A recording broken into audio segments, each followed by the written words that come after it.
I guess at some point, every man who's ever been married, even for a short time, likes to think his wife is the best. I can honestly say that.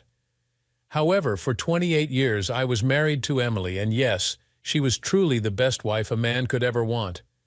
I say was because she's no longer among the living. A little over 14 months ago, she was diagnosed with a rare form of leukemia, just the latest in a long line of medical issues that plagued her throughout her life. They discovered she had pockets of infection throughout her abdomen, mostly around her colon, and the doctor said she would need surgery to survive the rest of her chemo. It would be risky, but if everything went well, the doctor said she could continue her chemo and recover. But all didn't go as planned. The infection had spread farther than they first realized, and they had to do much more than remove part of her colon. They did everything they could, but she never survived the operation. I was devastated when they gave me the news, but we both knew going into this that there was a chance she might not make it. We also knew there was no chance of her surviving without the surgery, so we decided to give it a shot. I had just returned to our home in Tucson from the funeral, a sad affair but well attended as everyone who knew her loved her dearly. I sat in my recliner and pulled out our photo album, thinking about the life we shared. It may sound strange, but I met Emily before I met my first wife, Jessica. It was 1985, and I had just been assigned to my unit at Camp Lejeune in North Carolina. My MOS was 11B Infantry. One of the guys in my unit set me up on a blind date, so I decided to go. After all, it sure beats sitting on base. My buddy Dave had originally set me up with Emily's friend, Sarah. However, it turned out that Dave and Sarah got along pretty well, so he ended up with her while Emily and I got to know each other. I was instantly struck by her long auburn hair and pretty face. She had the brightest blue eyes I had ever seen, and a smile that could light up a room. I had always been a leg man. Her legs, oh my God, those legs were, as people might say today, to die for. To say I was smitten would be the understatement of the year. We spent the evening getting to know each other and found we had a lot in common. Both of us were in the service, but while I was in the Marines, she was in the Navy and worked at Naval Medical Center, Portsmouth, as a medic. We both liked the same music, the same movies, and had lots of other interests in common as well. Before the night was over, I knew I was going to marry this woman. We dated for a few months, but slowly drifted apart. She told me she was worried we were getting too close, so we quit seeing each other on a regular basis. I was heartbroken at first, but eventually met Jessica, the girl who would become my first wife. That was a mistake. At first, Jessica was kind and sweet and fun to be with, but it seemed the moment we got married, the mask came off, and I found myself waking up next to the shrew from hell. We weren't even married a whole year before I caught her in bed with some guy she went to college with. My unit was in the field undergoing training, and we were scheduled to be gone for a full week, but we wrapped it up a day early.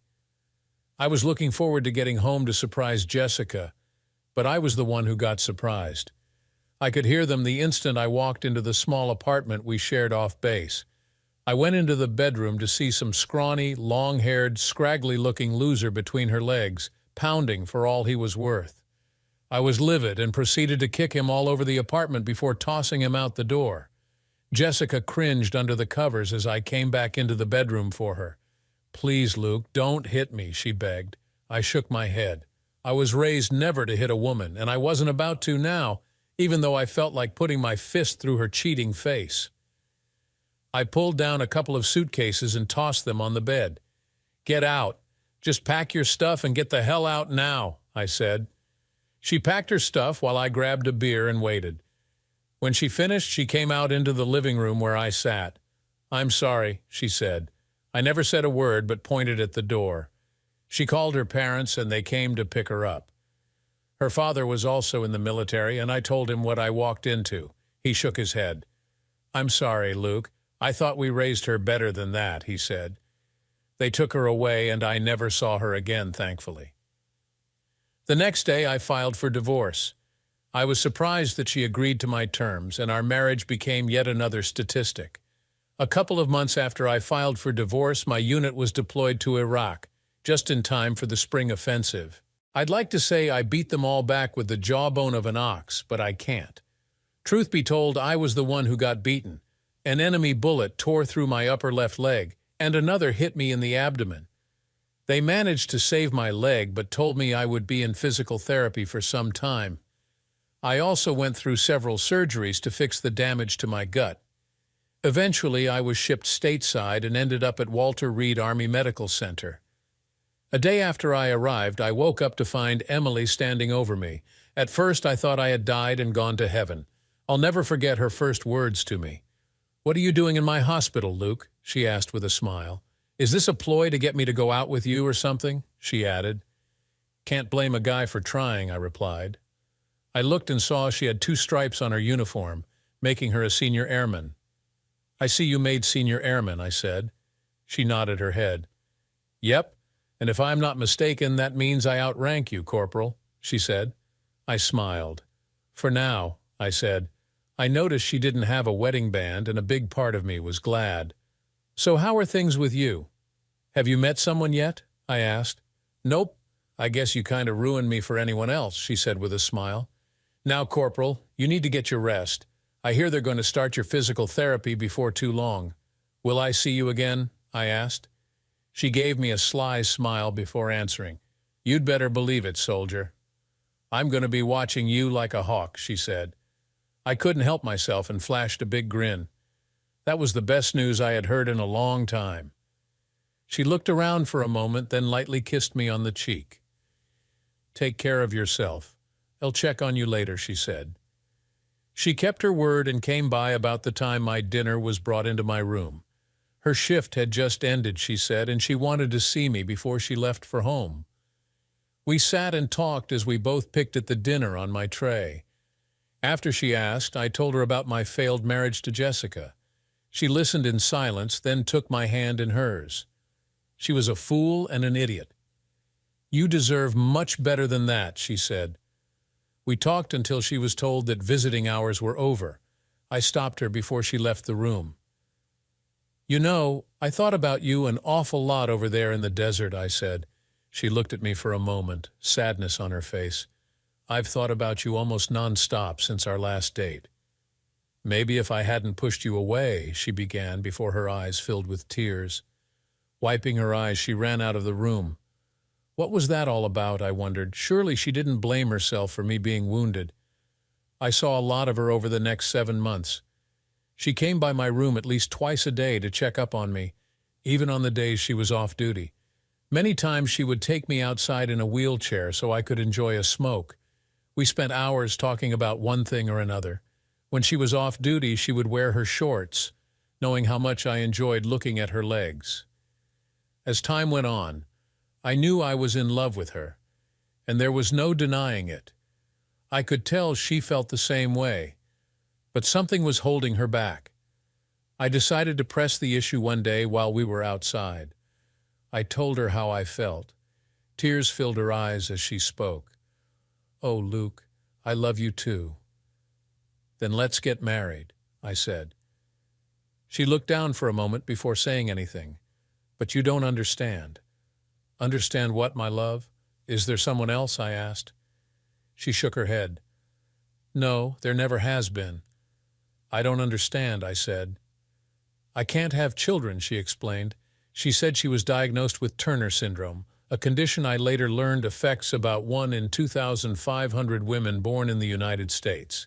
This explained her relatively short stature and affected her ovaries, meaning she could never conceive a child. Worse yet, she said, there's no cure. I could tell this bothered her, but I reassured her that my love for her wasn't based on any ability to have children. She cried as I held her tight. "But you deserve a complete woman, someone who can give you children," she said. I held her face in my hands and looked her in the eyes. "You are a complete woman. When the time comes, we can adopt. There are lots of kids out there who need a good mother. Hey, look at me. I was adopted and I turned out all right," I said. She smiled. "Seriously? You were adopted?" she asked.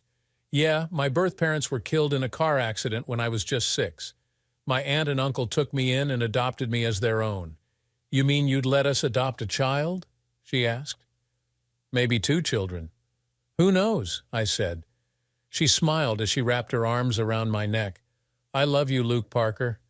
I love you too, Emily. Now, will you marry me? Hell yes, she said, smothering my face with kisses. I'll be the best wife a man could ever want. After a few minutes of intense tongue wrestling, I looked her in the eyes. Just curious. Is this why you didn't want to date me before? I asked. She looked at me, tears in her eyes. Yeah, I was afraid you'd hate me if you knew the truth. I could never hate you. The truth is I loved you the moment I first laid eyes on you. Really? She asked. Really? In fact, I knew then we would get married. She wrapped her arms around me and kissed me some more. I felt the same thing myself. I was just too scared at the time. By the way, you should also know that I'm still a virgin. That shocked me. I figured a woman who looked as good as her would have men banging her door down. Excuse me, that should have been Hatch. She was Navy, after all. Seriously? I asked. She nodded her head. Yep, I promised my parents before they died that I would save myself for my husband, and that's exactly what I did. Are you upset that I'm not a virgin? No, silly. You just have to promise to go easy on me on our wedding night. I smiled at her before answering. I promise. I finally got to the point where the service felt I could get around okay, so long as I used a cane and didn't put too much weight or pressure on my damaged left leg. I lost a few pieces from my abdomen, but the scars had healed, and there was no other damage. In its infinite wisdom, the Army determined that since I was medically unfit to serve in combat, I would be given a medical discharge under honorable conditions, which meant I would receive a small stipend every month. Emily and I discussed it, and she offered to let me stay in her apartment since her latest roommate left, having been transferred to another duty station. Not wanting to be away from her for even a day, I accepted. Besides, we were set to be married in February 1986, which was just a few months away. So I moved in with her and stayed in the second bedroom, the one her former roommate had used. Emily was adamant that we were not to sleep together until we were married. It was hard as I longed so much to make love to her, but I respected her wishes. Things were tight. After all, I wasn't getting anywhere near what I used to make, but Emily proved to be quite well organized, and she somehow managed to make it work. All she asked for me was a little bit to help cover the utilities. I was more than happy to do that for her. I contacted my folks in Santa Fe, New Mexico, and gave them the news. They were thrilled to hear that Emily and I were going to be married and promised to come out. Dad suggested that I needed a new truck since my old one had a manual transmission. I told him I couldn't afford the payments for a new one, but he wouldn't hear any argument. Call it a wedding present. Well, use it to bring all your stuff out and well fly back. He also suggested I call the local bank where I had a savings account and arranged to have some of those funds transferred to North Carolina. When I was married to Jessica, we had an account with the credit union on base, but closed the account and divided it up when we divorced. I opened a new account with a civilian bank in town using my half of the money and still had funds sitting there since that's where my checks had been deposited. In the grand scheme of things, it wasn't much, but with the cash I had sitting in New Mexico, it would certainly help get us over the hump. I knew I couldn't stay in Emily's apartment all day doing nothing and wanted no. I actually needed something that paid actual money. Emily, however, said I should use the time to check out the local colleges and get my degree using my GI Bill. Since I didn't have a car, she let me use hers, provided I took her to work and picked her up. Fortunately, her car was an automatic. I checked out the local colleges and after discussing it with Emily, decided to go for an engineering degree. Classes would begin about 3 weeks after our wedding, so that worked perfectly. I made the arrangements with the VA, filed the necessary paperwork, and it was a done deal. We got married in a small ceremony in a chapel close to where Emily worked. Many of her colleagues came out to wish us well, as did my parents who fell in love with Emily. My dad had arranged for us to stay at a nice hotel in Honolulu for our honeymoon, so after the wedding we were off. I'd like to say that we embraced on our wedding night, but we didn't. There was no doubt in my mind that first night that Emily was a virgin. That was something new for me, but I certainly didn't complain. I also learned that the key to intimacy with Emily was patience and affection, lots of it, and I was certainly up to the task. It also helped that her doctor had put her on hormones. It was slow at first, and I had to learn to be patient, but it was certainly worth it. Once she got warmed up and started relaxing, it was like a new experience for both of us. She surprised me when she attempted to give me an affectionate gesture.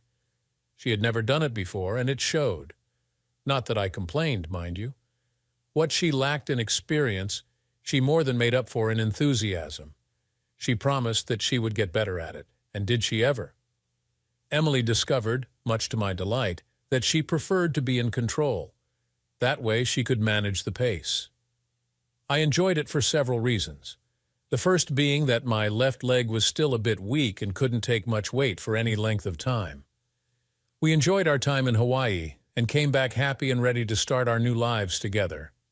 The first 4 years weren't easy as money was fairly tight, but Emily was able to make every dollar stretch, and we always made it from month to month. She re-enlisted in late 1986 for 4 more years to give me time to finish college. In her mind, it was an investment in both of our lives. She also turned the old guest room into an office where I could study in relative peace and quiet. Somehow she scraped up enough money to buy an old desk and some bookshelves from a local thrift store, then had them delivered to the apartment and refinished them so they matched. When she finished, they looked like she had spent a small fortune. I still have that desk and those bookcases, and they look as good now as when she first got them. Many evenings, as I sat and studied in my office, Emily would entertain us both by playing her piano or her violin. I loved listening to her play and would sometimes pull out my grandfather's old guitar or my mountain dulcimer and play along with her. We were never really that good, but we had fun anyway, and the musical breaks often turned into moments of affection, which inevitably turned into romantic interludes in the master bedroom. During those early years, we made sure to save enough money to go out on a date at least twice a month. It was during one of those outings that I got a glimpse at another side of my wife. I always thought that Emily was the most beautiful girl around. Apparently, so did a few other men, some of whom worked at the same hospital she did. One of them happened to be at a club Emily and I sometimes liked to frequent. With my leg in the shape it was, I wasn't able to dance for very long at any one time, and even then, all I could do were slow dances. Forget that hopping around stuff. It just wasn't going to happen. Emily, on the other hand, liked to dance fast and was often asked to dance by other guys in the club. She always asked my permission first, and I usually let her after giving the fellow asking her the once-over. I also kept an eye on what he was doing as they danced. I trusted Emily, but I didn't trust some of the guys who asked her onto the dance floor. One night, this guy came to our table and started chatting my wife up without so much as a "by your leave" to me. Emily recognized the slight and introduced him to me, letting him know I was her husband. "Good to meet you," he said nervously as he shook my hand. "So, you mind if I have a dance with your wife?" I looked at Emily and could tell she wanted to dance, so I nodded my head. As they danced, I saw him try to reach for her several times, but she backed away from him. I took a sip of my beer, and that's when I heard the commotion from the dance floor. I looked up and saw him on the floor, looking up at her. She stood over him, furious. The others around them stopped to watch what transpired between them. I grabbed my cane and headed over to them. "Don't you ever touch me like that again, you hear me, jerk?" she yelled. I knew she had a temper, but I had never seen her so angry before. "You witch," he growled. "I'll get you for this." I got to them and put the end of my cane on his Adam's apple, pushing him back down none too gently. "If I were you, I'd stay right where you are, buddy. Trust me, you don't want to piss her off any worse than you already have, and you damn sure don't want to piss me off." "Maybe you better put a leash on that woman, cuck," he spat out. I pushed harder on the cane. "Maybe you'd best keep your paws off my wife. Otherwise, I may just have to cut your balls off with a dull butter knife." His face paled, but he said nothing. I turned to Emily, who was still red-faced. "Are you okay?" I asked her. "I'm okay now," she said. I nodded my head. "Maybe we'd better get going," I said. "Let's get out of here," she said in response. We went back to the table, grabbed our things, then headed for the car. "What was that all about?" I asked her when we got in the car. "I'm sorry, he works at the hospital. I dated him a couple of times before we got together, and I guess he thought that gave him a right to move in on me." "What happened out there on the dance floor?" I asked. He put his hand on my hips, so I kneed him in the groin. "It's a move I learned from an old chief petty officer years ago. Well, it was a good move, kneeing him in the groin." "What did he mean by calling me a cuck, by the way?" "He's a jerk who thinks he's God's gift to women. That's the way he talks to any man who's with a woman he wants. I've never cheated on you, and I never will. Surely you know that." "Okay. Case closed. Good move, by the way." The truth is, I knew she was right. I remember seeing him around the hospital and saw the way he interacted with other women. I was frankly surprised he hadn't gotten his butt kicked for the way he came on to the married nurses. I also knew Emily's reputation at the hospital. If there was ever a straight shooter, she was it. "I like the way you handled that, Kane, putting it on his throat like that." "Would you really have cut his balls off?" she asked. I laughed. "You really don't want to know, do you?" I asked. It was her turn to laugh. "Not really, but it's good to know you're there to defend me. Now please take me home." "Yes, ma'am," I said, heading for the house. I graduated with my bachelor's degree in 1988, and Emily was there to cheer me on when I got my diploma. I got a job with a local aerospace company and still work there, but I intend to retire very soon. Let me tell you, it felt so good to finally contribute something to our finances. Emily had always been so supportive of me that I wanted to do something special for her, especially since her birthday was coming up. So I took the sign bonus I received, along with the rest of the savings I had in New Mexico, and booked a 5-day reservation in the Bahamas. Her eyes opened wide when I showed her the tickets. She took leave from work, and off we went. On the flight over, she surprised me when she leaned over and whispered in my ear, "When we get to the hotel, I'm going to make you feel special." True to her word, she wasted no time slipping her dress off when we got to our room. She looked so gorgeous standing there in front of the window, naked. She guided me to the bed, undressed me, then gave me an affectionate gesture. She had definitely gotten much better at this over the years. "I'm just getting started with you, Mr. Parker," she said in a voice that held lots of promise. We started expressing our love. "This feels so good," she whispered in my ear. I couldn't remember her being so excited before, and I was determined to savor it as long as possible. This went on for what seemed like forever. After we were both spent, she rolled off of me and laid on the bed. Who is this woman, and what did she do with my wife? I asked myself. Who cares, I thought, answering my own question. Whatever happened, I was enjoying this little show she was putting on. After a bit, she giggled like a naughty girl and looked at me with mischief in her eyes. Except for dinner, we stayed close and expressed our love for each other for most of the night, finally falling asleep in each other's arms early in the morning. We enjoyed the rest of the week and even made love on a secluded beach in broad daylight. Eventually, all good things must come to an end, and this vacation had to as well. We flew back home, rested, and rejuvenated. We hated leaving the Bahamas, though, and promised we would do it again someday. Later that year, Emily decided to go into the Navy Reserves when her enlistment ended. By then, she had been promoted to Chief Petty Officer and didn't want to see her 8 years go to waste. She had been offered a job at a local hospital, so she took it. 6 months later, we decided it was time to buy a house, so we found one we both liked, a 2-story, 4-bedroom house that had everything we both wanted. The stairs were something of a challenge for me, but since Emily loved the place so much, I decided that would be a minor inconvenience. It was about 6 months after that we started talking about adopting a child. We made inquiries and spoke with several agencies that introduced us to the process and showed us photos of children waiting for adoption. It was so difficult seeing these children waiting for someone to take them in. We instantly fell in love with a set of 8-month-old twins, Daniel and Rachel, who were currently in a foster home along with several other children. We started the process, jumped through all the hoops, and finally became the official parents of Daniel and Rachel, Two lovely children who stole our hearts the day we first met them. Emily was scared at first, but she took right to her new role as mother. As for me, I was over the moon happy. I had two beautiful children and a happy wife. What was there not to be happy about?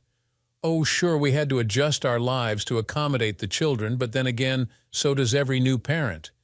We had to adjust our schedule a bit to accommodate the children, and we didn't want them in daycare. So we looked at our budget and found that we could afford a part-time nanny to stay with them when we had to be at work. One day, I came home to find Emily in our bedroom crying. "What's wrong, sweetie?" I asked. "The kids called me Mama." "That's a good thing, isn't it?" I asked. She nodded her head as she cried on my shoulder. "Yes, it is. I just never thought I would ever hear anyone call me that." Tears crept down my cheek as I held her. I knew how much this meant to her. Daniel grew to be quite the athlete and started playing sports early on. I thoroughly enjoyed taking him to Little League and watching him play. We all went to see him play, then we'd go out for pizza or a burger afterward. Rachel followed in Emily's footsteps and wanted to play the piano, so we paid for lessons and attended her recitals. I loved listening to the two of them play duets on Emily's piano, which sat prominently in the living room. Daniel decided he wanted to play guitar, so we bought one for him and paid for lessons. About the same time, Emily decided I needed to broaden my musical horizons and gave me a nice banjo, knowing how much I enjoyed bluegrass. I started taking lessons and loved playing the thing. Within a year or so, I found I was able to actually play a halfway decent tune on it. By then, we had formed an informal family band and often jammed together in the living room. I'll never forget the time Daniel and I played dueling banjos together at a neighborhood picnic. By the time we were done, everyone was stomping their feet and clapping as we played. When we finished, Daniel and I gave each other a high five as everyone gave us a standing ovation. What I didn't know was that Emily had caught it all on video. Life went on with all of its ups and downs. Things were great for us overall, and we had our minor disagreements like any other family, but we always got through them. In 1993, Emily was diagnosed with thyroid cancer. She assured me that it was a very common and treatable condition, but I was still worried and wondered if it was connected to her Turner syndrome. She got through it okay, just as she promised, but she now had to take pills every day for her thyroid. A few years later, Saddam Hussein invaded Kuwait, and Emily, along with several others in her reserve unit, was called into active duty and assigned to the USNS Comfort, a hospital ship based in Norfolk. By then, she had just been promoted to Senior Chief Petty Officer and didn't want to see her years of service go to waste. Having served in combat, I was naturally concerned for her well-being, and of course the children were scared as well. But she put our minds at ease, telling us that hers was not a combat role and that it was considered a war crime to attack a hospital ship. It was a tearful departure that day in August 1990 when the kids and I took her to the ship. After giving us all kisses and hugs, she promised to stay in touch as often as she could. The children and I had tears in our eyes as we watched her sail off to war. She kept her promise and called at every opportunity. We exchanged letters at least 3 times a week, and she called us from the ship about twice a month to let us know she was okay. The holiday season, though, was the worst part of the whole ordeal. The kids and I missed her so damn much, but we got through it.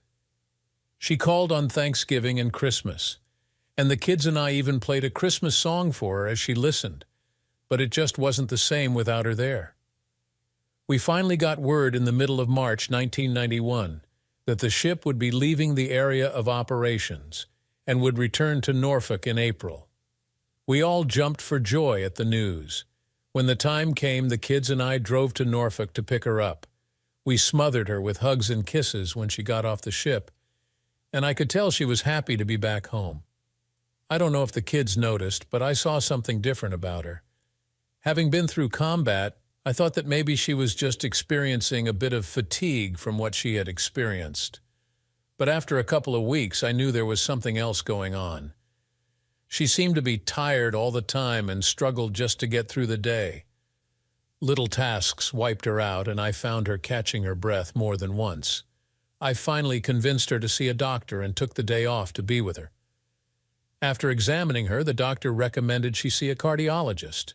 It only took him 30 seconds of listening to her heart through a stethoscope to tell us she needed surgery right then and there. It turned out that what other doctors simply wrote off as a heart murmur over the years was much worse. The valve on her aorta wasn't working and had to be replaced. They ended up giving her a mechanical valve, which the doctor said would probably last longer than she would. They also put her on blood thinners to keep her blood from clotting. She was much better after that. But it was a bit strange to hear her valve clicking at night when nothing else was moving in the house. A couple of months later, she started experiencing some of the symptoms of menopause, which we both knew was probably due to the Turner syndrome. Her joints ached all the time, and she experienced a number of wild mood swings. She could be happy and carefree one moment, then start crying for no reason whatsoever a moment later. She would be angry at the world over essentially nothing. Of course, her libido practically disappeared, as did our sex life. Her doctor did what he could, but eventually suggested she have a hysterectomy. She agreed to the procedure and had it done, spending 5 days in the hospital.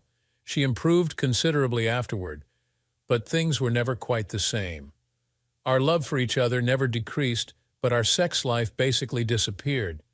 We tried a few times, but she found the actual intimacy too painful, even with creams and lubes. We satisfied each other as best we could in other ways, but there was still something missing. Life went on, and the children graduated from high school in 1994. Daniel got an appointment to the Naval Academy at Annapolis, and Rachel got accepted to UCLA, hoping to one day become a doctor. Emily and I tearfully bid them farewell as they move forward with their lives. Then our lives as empty nesters set in. We discussed selling the house and moving into something smaller, but dismissed that idea after looking at the rising cost of housing. Not only that, but we had a lot of happy memories in the house where we lived and raised the kids, and we reasoned the day could come that we'd be entertaining grandchildren. So we stayed where we were and moved ahead. A couple of years later, Emily realized she had enough points to retire from the Navy Reserves, so she did. She stayed on at the hospital and buried herself in her work. One night, Emily turned to me and uttered the words, "No married man ever wants to hear." "We need to talk," she said. "What's the matter?" I asked. "Before you say anything, I want you to please hear me out completely," she said. "Okay," I said, getting nervous. Was she going to ask me for a divorce? I had no idea what was going through her head. "Promise me you won't get mad or anything, okay?" she asked. I was actually getting a bit peeved by now, but I held my tongue. "Just talk to me, Emily," I said. "What's going on? I know the last few years have been hard. It's been hard on both of us, and I know it's been a long time since we've been able to do anything, in bed. I don't blame you, not at all. It's me. It's all my fault." "No, it's not your fault that you had to undergo surgery," I said. "But I can't satisfy you anymore," she said tearfully. "And it's not right for you to have to go without because I can't do it anymore." "What are you suggesting?" I asked. "Maybe you should find another woman and have some fun with her," she said. "You want a divorce or something?" "Oh, heavens, no. I love you with all my heart. I just want you to be happy. And if being with another woman is what it takes, then I'm prepared to let you do it." "You want me to cheat on you?" I asked, shocked that she would even suggest such a thing, especially after what I went through with Jessica. She shook her head. "No, I don't. It wouldn't be cheating anyway, not really. You'd have my permission, and you wouldn't be sneaking around on me. Besides, it's just physical." It was my turn to shake my head. "No, dear, I'm not going to do it, with or without your permission. I took a vow to you in front of God and witnesses to love, honor, and cherish you in good times and bad, through sickness and health. On top of that, I promise to forsake all others until death do us part. I'm not breaking those vows. But I can't satisfy you anymore," she said, tears falling down her face. "It's not fair. You deserve to be happy. But I am happy. Every minute I get to spend with you makes me happy. How can you be happy with me?" she asked, crying. "I can't possibly make you happy anymore. I'm a failure. I'm scarred and ugly. I don't know how you can even stand to look at me." She broke down, sobbing. I knew her scars made her feel less attractive, but I never made mention of it. I held her close to me and rocked her as she cried on my shoulder. "You're not a failure, and you're certainly not ugly. You're the most beautiful woman I've ever known, and I'll be happy to compare scars with you. I don't ever want to hear you say that again. You've made me the happiest man in the world, and you raised 2 wonderful children all while working and serving your country. You're the best wife and mother any man could ever hope for. Don't ever tell me that you're a failure, because you're not. Believe me, I know plenty of women who couldn't hold a candle to you. I'm sorry. I just want you to be happy. You deserve that, and you do make me happy. Listen, let's make an appointment with a doctor and see what can be done, okay?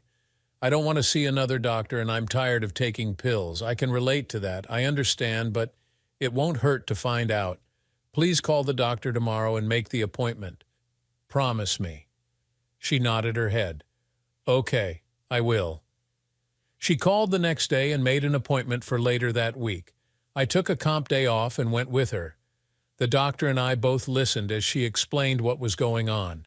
He took notes as she talked and waited for her to finish. Then he consulted her chart before speaking. "I see you were on hormones before your hysterectomy. Are you still taking those?" he asked. Emily shook her head. "They took me off of them and said I wouldn't need them anymore," she said. He nodded his head. "I see. It's also been a while since we've checked your thyroid. Let's get some blood work done and see what we're dealing with first. Given your history, I also want to check your glucose level. My office will be in touch in a day or 2, and we'll go from there, okay?" "Okay," she said. After the doctor left, a nurse came into the room and took a few vials of blood. We left and went home after stopping for a quick bite to eat. A couple of days later, the doctor's office called. Some of her levels were off, including her thyroid, so the doctor called in a new prescription.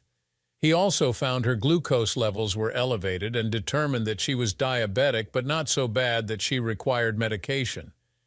His plan was to see if it could be managed through diet. That didn't surprise me. I had started reading up on Turner syndrome on the internet, and a number of sites suggested that diabetes was fairly common among women with the condition. I also made note of the symptoms that were listed and found that Emily had displayed a number of them over the years. The doctor also prescribed a new hormone therapy and set her up to visit his dietitian. He also asked her to come back in 30 days for a follow-up. I picked up her new meds and scheduled another day off to visit the dietitian with her. I planned to go on the diet with her, partly to give her support, but also because I wanted to avoid diabetes myself. It took a few days before we saw results from her new regimen, but it was worth it. Emily's mood improved considerably, and she was almost back to her old self. About a week after the new diet and prescriptions, Emily met me in the bedroom wearing nothing but a smile. It had been a while since I had seen this. "You want to play?" she asked, striking a sexy pose. I took her in my arms and gave her a kiss. "Always," I said. I started to undress, but she stopped me. "Let me take care of that," she said as she began unbuttoning my shirt. After she had my shirt off, she took off my belt and unzipped my trousers. I didn't want to hurt her after all, and this was the most we had done in a very long time. She leaned over me as she slowly started expressing her affection and looked me in the eyes. "This feels so good," she said. "I've missed this so much. Me too. You feel so warm. Don't ever stop doing this." "I won't. In fact, I may just chain you to the bed and stay just like this close to you for the rest of my life. Works for me." After a few more minutes, I was overwhelmed with emotion, and she reached her peak at the same time. I felt like I could go on for much longer and started moving under her, but I saw her face grimace just a bit. "I'm sorry, babe, but I'm starting to get a bit sore," she said, rolling off of me. "That's all right," I said, holding her close to me. "No need to apologize. I'm so glad you didn't take me up on my stupid offer." "So am I told her. "You have my permission to kick my butt if I ever mention that again," she added. "I may just take you up on that." "I love you so much," she said before giving me a deep kiss. "I love you more," I said in response. After we kissed, it felt so good to have the old Emily back. Our physical relationship improved quite a bit. We weren't nearly as active as we were when we first married, but it was still very satisfying. In 1999, Rachel got her bachelor's degree and prepared for the next stage in her education. After we watched her receive her diploma, the three of us went to Annapolis to watch Daniel graduate from the Naval Academy as a newly commissioned ensign. After the ceremony, he introduced a number of his classmates to us, many of whom thanked Emily and me for our service. We accepted their gratitude and congratulated them on their achievements. Afterward, I asked Daniel what he would be doing. "I'm going for jets," he said. "You're going to be a pilot?" I asked him. "I'm going to be a naval aviator," he told me with pride. After we celebrated our children's graduations, we came home, and Rachel stayed with us for the summer until she had to go back to school. She still had 4 years of medical school plus her residency before her education was complete. Over the next 20 years, Emily dealt with one medical problem after another. She began to develop cataracts and ended up going through lens replacement surgeries in 2008. Doctors found an aneurysm on her aorta, so she went through yet another heart surgery to replace that. While there, the doctor discovered he would have to replace her mechanical valve, so he put in a pig valve, which he said should last for the rest of her life. She ended up dealing with one niggling medical problem after another over the next 15 years. At one point, they found a lump in one of her breasts and did a biopsy. Fortunately, it wasn't breast cancer. Doctors fretted over her liver, then her kidneys, and at one point, they were concerned that she was having heart failure.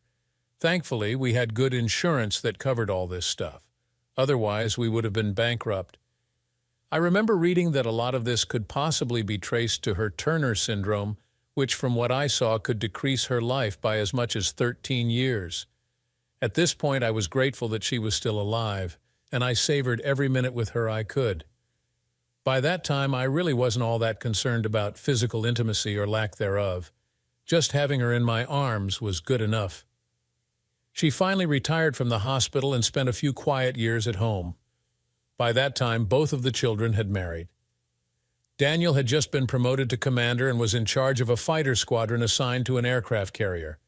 He married a lovely girl he met in Maryland, and they now had 2 children. Rachel finished her residency and decided to join the Navy to serve as a doctor after she became licensed. By now, she was a lieutenant commander and was stationed at Naval Medical Center San Diego, the same facility where Emily spent much of her career. She had also married but caught her husband cheating on her with a nurse and gave him the heave-ho with a well-deserved kick to the groin. After her divorce, she began dating another doctor, but there wasn't anything serious between them. Then it happened. For some time, Emily had been having difficulty breathing or swallowing her food. It got to the point that the only way she could sleep was if her head was elevated. One night in November 2020, she woke me up frantic.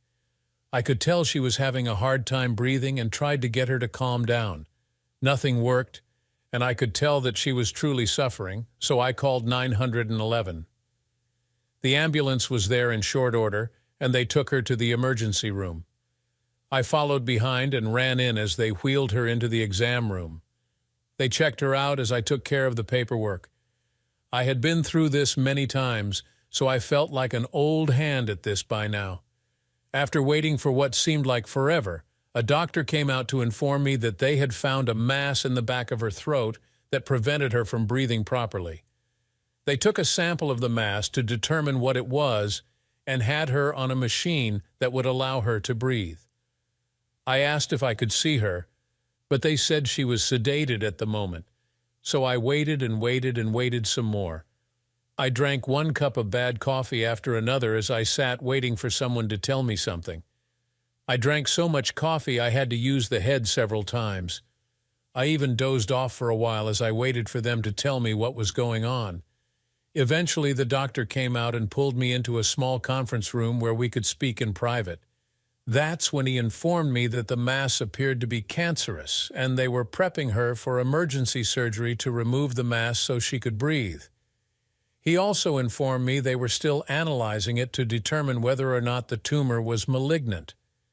The surgery could take quite some time, he said, So he suggested I go home and give the nurse my cell number so I could be informed when they were finished. I followed his advice and headed home after leaving my cell number. I was exhausted but anxious. When I got home, I called into work to let them know what was going on, and my supervisor told me to take whatever time I needed. I collapsed on the couch and slept fitfully until the chime on my phone woke me several hours later. When I got to the hospital, I was taken to the recovery area and asked to wait until they had her room prepared. While I was waiting, a doctor came out and gave me the news that they had confirmed the cancer. Although it was a fairly aggressive cancer, they were certain it could be treated through chemotherapy. I signed all the appropriate papers to start her treatment and went to visit her. My heart broke as I saw her in that hospital bed. She looked haggard and worn but put on a brave face. "Did the doctor talk to you yet?" I asked. She nodded her head. "Are you going to be okay?" "Yeah," she said weakly. "I'm just worried about you." "I'll be fine, dear. I'm right here. I'm not going anywhere." We sat there holding hands until she finally drifted off to sleep. I kissed her on the forehead and went home after the doctor said they were going to keep her for a few days to get her set up for chemo. My supervisor understood the situation and told me to take whatever time I needed. I had a lot of vacation, sick, and comp time saved up, so I took it and made the necessary changes in the house so she wouldn't have to navigate the stairs in her weakened condition. The next 3 months were rough. Fortunately, the kids came out for the holidays, and Jennifer, Daniel's wife, cooked the holiday meals with Rachel's help. By this time, Daniel was a captain in the Navy and commanded a carrier air group. He took enough leave so they could spend Thanksgiving and Christmas with us. Emily and I spent as much time as we could with the grandkids. It was just after Christmas when the doctors discovered her infections. They immediately stopped the chemo until they had settled on a plan of action. You know the rest.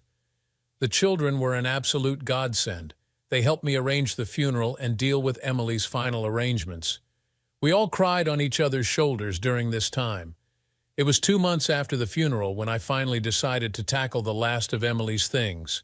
By then, almost everything else had either been given away as she wished or donated to Goodwill. With everyone locked down due to this damn coronavirus thing, I figured this was just as good a time as any to get to it. I went into the bedroom and looked at the large hope chest that ran the width of our bed. I had made it for her 30 years ago when we first moved into the house using the table saw and router she had given to me as a housewarming present. Until now, I had never opened the thing, so I had no idea what she kept in it. I remember asking her what she used it for, and she would simply give me a sweet smile and say it was a place for her best memories, whatever that meant. I figured she kept some knickknacks or things that had been handed down to her over the years. When I opened the chest, a part of me felt like I was invading her privacy. I looked inside, wondering what I would find. There was an envelope sitting on top, addressed to me. I set that aside for a moment and went through what she had placed in the chest. I found several notebooks and opened them up. Emily had kept every picture the children and grandchildren had ever drawn and had inserted them neatly into sheet protectors. On top of that, she had kept every card, letter, and note she had ever received from us. There were several bundles of letters and cards from the 3 of us, and I found that she had kept every note I had given her over the years. She even kept locks of hair from the children that she had collected over the years. I also found a stack of videos she had made of the family, including a tape of the barbecue where Daniel and I played dueling banjos. I decided I would make copies of them for the kids. I opened the letter and pulled out a handwritten note.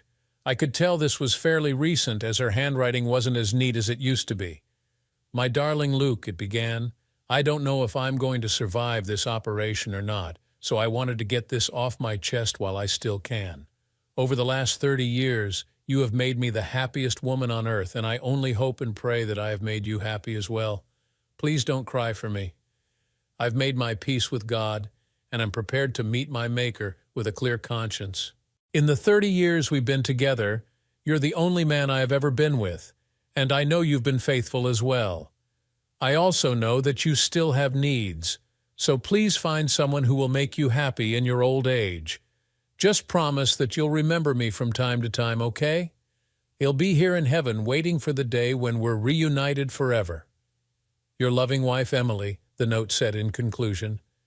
Tears ran down my face as I read that note 3 times, knowing it would be the last note from her I would ever read.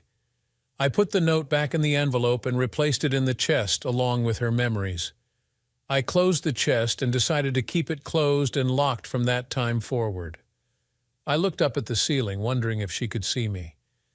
I love you, Emily, I whispered into the room, and I always will. You were the best wife ever, and no one could ever replace you. Thank you for watching this powerful story of love, loyalty, and loss. If you discovered a heartfelt letter from a loved one after they passed, how would it change the way you remember them? Let us know in the comments below. Don't forget to like, share, and subscribe for more moving stories like this one.